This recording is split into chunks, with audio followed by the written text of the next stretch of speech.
Here we are in Dayton Digger's collection. In the basement here, Steve Greene. Steve, what would you like to tell us about your bottle collection? It's excessive. Maybe it's a borderline insanity at this point. No. It's just something I've really loved doing.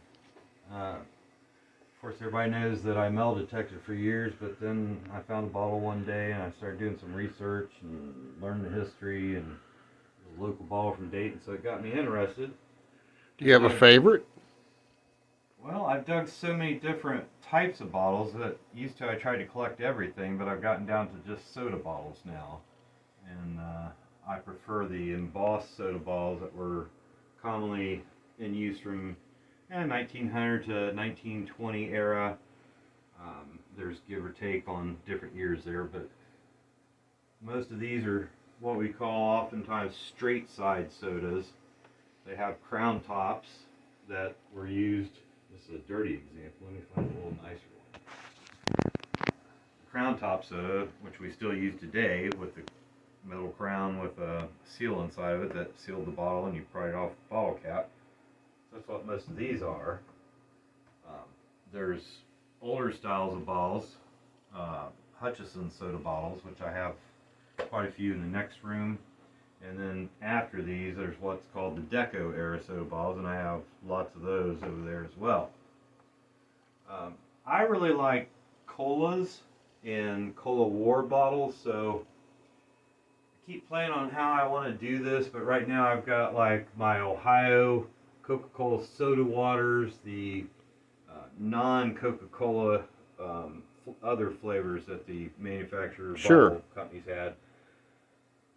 So these are all Ohio up here from the different Coca-Cola bottlers. And starting down here, I've got my straight side Aqua and Clear Cokes. These are all Ohio. I'm missing one, or let's see, maybe a couple in that one. Then I got my Amber Cokes all from Ohio. And ooh, that's bad. I'm missing one, I think, from that. And then I've got some other state Coca-Colas that I've either dug, found creek walking, or one or two I might have purchased. Then I got my other colas, Cola War bottles. I've got Pepsi Colas. I've got, I like these kind of bottles, but that's Knoxville. I've got this one here. Of course, the Pepsi bottle book, when it came out, it showed this so rare that they suggested a $2,500 value on it, but this one's got damage. Yeah, it cracks and pings, but it's complete. And where's that from? And that is from 1921, and it is bottled by Lily Ice and Bottling Works out of Pemberton, West Virginia. Folks, we've been there.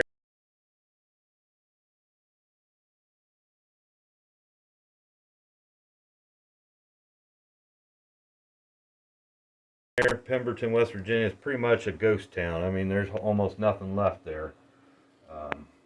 And it actually wasn't found in Pemberton, but nearby. I've also had a lot of fun with these Pepsi bottles. Pepsi's not my favorite brand, but the bottles are really neat. And this is from Bucyrus, Ohio. Found that at a bottle show, and it was not in the Pepsi Cola book from what we call a peanut style or a wasted style. So that's probably a fairly hard to find bottle. Jackson, Ohio, that's a pretty tough Pepsi to find. It's got a pretty good value in the book. And then we got the other Cola Wars bottles. There's a lot of Gayolas, as in Happy, Glee. This one is from Akron, Ohio. And these are all various, that's Cincinnati, so various Ohio ones. You have the Portsmouth, Ohio one. Portsmouth, Ohio, I do not. I have Nelsonville and then Sydney. Sydney is a fairly recent Gayola that I didn't know about until probably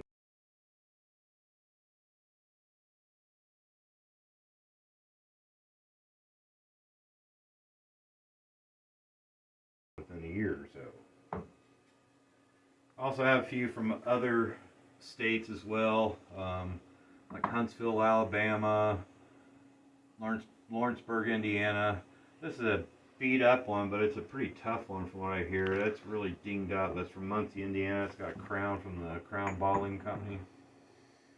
Um, Chero colas, and then I've always had an affinity for this particular brand here after reading David Head's book. Seems like 100 years ago, but it's been quite a while, I'd say. Coca-Cola. This was a big, major competitor with Coca-Cola. They did what they could to make their bottle appear like a Coca-Cola bottle. Has similar name. A lot of people were illiterate back then too, so if the logos kind of look similar and the same style bottle, a lot of people would grab it by mistake. So this is a Coca-Cola. This particular one's from Philadelphia, PA, which I traded a Coca-Cola straight side to Greg Eaton to get this bottle. Coca-Cola collectors know Greg Eaton. I've also got a lot of other Cola Wars bottles. There's Alacolas, a couple different ones of those. Vesco Cola, Blood Wine, Bova Cola, Blood Wine. They're just celery colas. That's interesting. I don't like celery myself, so I don't imagine I liked it. But Salona, I believe that one's kind of a tough bottle to find too, compared to most of the bottles in the area. Just a lot of different brands that some of them tried to blatantly look like a Coca-Cola. Like this bottle from Montgomery, West Virginia is Fay Cola. It's the same type of script. So, you know, trying to capitalize on Coca-Cola's fame, sell some pop. Then there's some weird flavor stuff. I think these are neat too. Licor, L-I-C-O-R. I looked it up and I believe they said it was a licorice flavored soda from the Crystal Carbonating Company of Taylorsville, Illinois.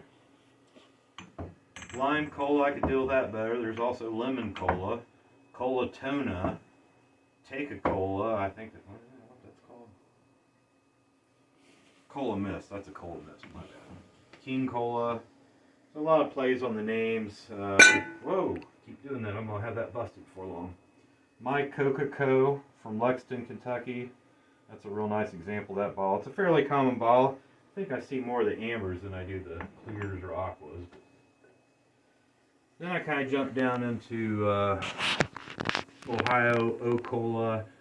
The best O-Cola from Van Wert, Ohio is the amber mug-based with the script O-Cola. That's a tough bottle. I was glad to add that to my collection. Parfait was another, I believe that was a cola type product, was it? Yeah. And Yes, Greene sir. Cola, just all the different Share Coca, just all kinds of plays on the, trying to play with the names of popular colas. This is an interesting one from Columbus. I've got a couple of those. Satanette. Marketing for it was interesting, very devilish. Then I get into some straight size from other states. This is kind of a, you know, I got a bunch of them. What do I do with them? So that's that shelf. But all states, and most of them are going to be close to Ohio because I've found a lot of them myself, and that's Logansport, Indiana, Richmond, Indiana. So, you know, Indiana is very close to us. There's a lot of Kentucky, and there's going to be a lot of West Virginia as well. That Pemberton, West Virginia, I really like the bottles from there, and I've got quite a few of them. I really don't even remember that one. It just says bottled by, and it says Lily on the bottom. Most of theirs seem to have dates on the bottom. 1920, that's Lily. 1921 is when they start to date it. Lily Ice and Bottling Works, Pemberton. That's a nice, clean example. I like the greens. I'm partial to green for some reason. This is Fayette Bottling and Ice Company, Montgomery, West Virginia. I like that. It's got a lot of interesting color and texture, and it needs clean because there's still a lot of drywall dust and debris dust and stuff on the bottles. I haven't totally had the opportunity to clean everything. Looks like you got ginger beers down there. Well, this is kind of my I've got these type of bottles too. Where do I put them? So I got ginger ales. There's a couple stonewares from Ohio. Various. These are almost all Ohio. There's a couple on the end I think that are not Ohio. And we have the dairy products companies. A lot of the dairies will put out juice drinks and such. I have some of those, and I think most of those are Ohio. Grape juices.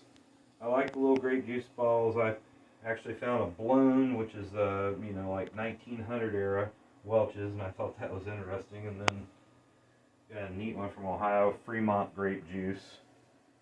That's the Fremont Grape Juice Company, Fremont, Ohio. Mrs. Crash came from there. Yeah.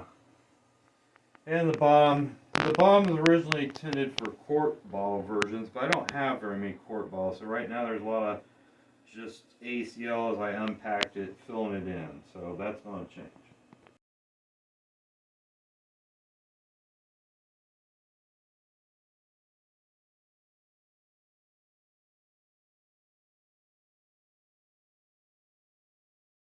Leave this other wall. What's your organization going on here? Well, this entire wall is all Ohio, and these are the local bottlers, not the national brands. Most of these we call straight sides. I've snuck in a couple that are what I call decoized straight sides, but basically a lot of them had slug plates. Like the baller would tell you these are the balls I offer, and then to put your name in it, they'd build a little plate, stick it in the mold, and so they'd end up with a slug plate, as they call it. A good example would be like this Star Mineral Water Works, Athens, Ohio. So a lot of times it'll be circular. This one looks like it's kind of football shaped almost, kind of longer on these sides. But that's where that mold, in other words, this same bottle could have been molded for various bottlers, but they would just change the plate to mark whose bottle it was. So they're alphabetically ordered. I really like them when they say the town's name as the bottling works. Like, let me find a good example here. Of course, there's probably a million up here, and I can't seem to find one. Really?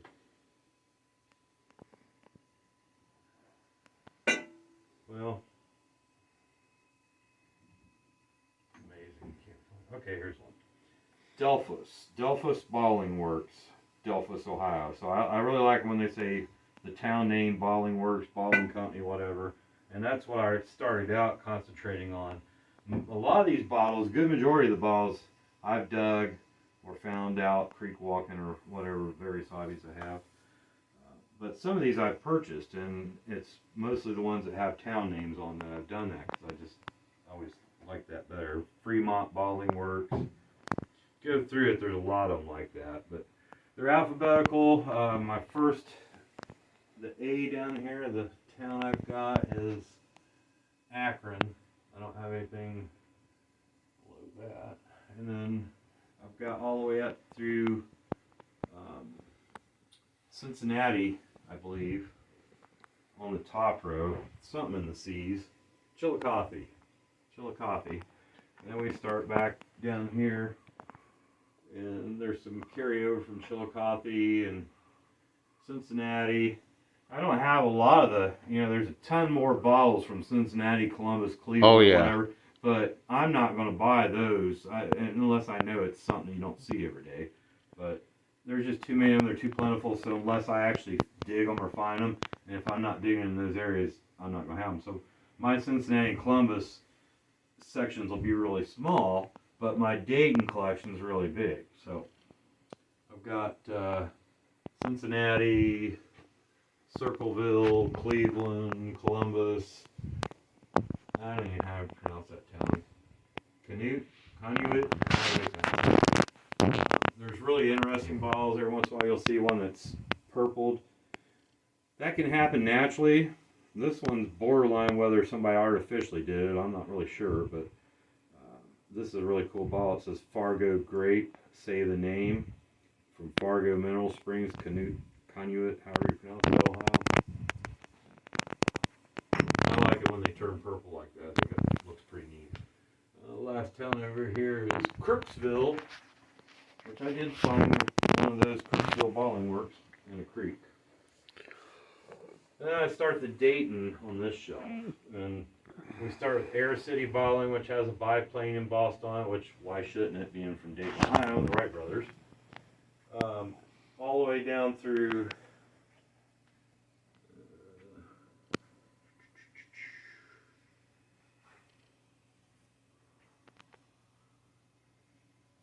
hey, look at that. Dayton got the whole entire shelf. How about that?